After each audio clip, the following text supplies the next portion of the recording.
Doctor గారు వెంకటరమణ గారు మనల్ని ఒక క్వశ్చన్ అడిగారు. ఏంటంటే అది ఆయుర్వేద మెడిసిన్ లో గోల్డ్ మెరిక్యూర్ మెటల్స్ వాడుతున్నారు, దాని వల్ల సైడ్ ఎఫెక్ట్స్ వస్తున్నాయి. ఆయుర్వేద మెడిసిన్స్ మనం వాడొచ్చా? కొంతమందికి అపోహ ఉంది, అది ఎంతవరకు నిజం అంటారు? క్వశ్చన్ బాగుంది. థ్యాంక్ యూ వెంకటరమణ గారు. దీనికి నేను మీకు ఒక ఆన్సర్ ఇస్తాను. గోల్డ్, మర్క్యూరీ లాంటి మెటల్స్ ఏవైతే వాడుతున్నామో అలాంటి ఔషధిని మేము రసౌషధీస్ అంటాం అనమాట.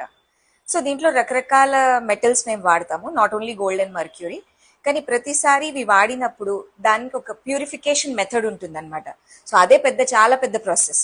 సో ఆ ప్యూరిఫికేషన్ అయిపోయి దాన్ని భస్మీకరణ చేశాకనే ఆ ఆ భస్మాన్ని మేము మన మెడిసిన్స్ లో వాడతాము.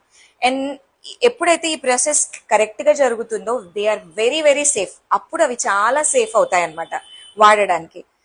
రసౌషధితో అడ్వాంటేజ్ ఏంటంటే అవి చాలా త్వరగా పనిచేస్తాయి, చాలా తక్కువ క్వాంటిటీలో వాడచ్చు. ఎమర్జెన్సీ సిచ్యువేషన్స్ లో కూడా ఇలాంటి మెడిసిన్స్ ఇమ్మీడియట్ గా పరిష్కారం ఇస్తుంది. కానీ అఫ్ కోర్స్ ఇలాంటి భయం చాలా మందిలో ఉంది. కానీ ఒకటే జాగ్రత్త పడాల్సింది ఏంటంటే, మీరు ఎప్పుడైతే రసౌషధీస్ వాడుతున్నారో ఖచ్చితంగా డాక్టర్ సూపర్విజన్ కిందనే వాడాలి.